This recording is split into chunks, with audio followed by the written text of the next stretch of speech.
तुझे, कितना साजन तेरा चाहे तुझे। आज के इस वीडियो में आपको दिखाएंगे कि इंडस्ट्री के सबसे मशहूर जोड़े सबूर अली और अली अंसारी ने बेटी की पैदाइश के 3 माह बाद सबूर अली की गोद भराई की मुकम्मल वीडियो दिखाकर तमाम मदाहों को हैरान कर दिया।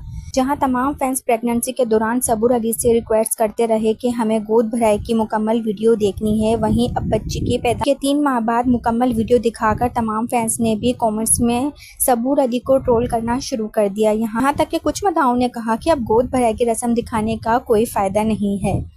सबूर अली की गोद भराई की रस्म की मुकम्मल वीडियो देखने के लिए वीडियो को लाइक और चैनल को सब्सक्राइब कर लीजिएगा। जैसा कि आप लोग सब जानते हैं कि सबूर अली जब से मां बनी है फिर सोशल मीडिया पर काफ़ी चर्चे में हैं।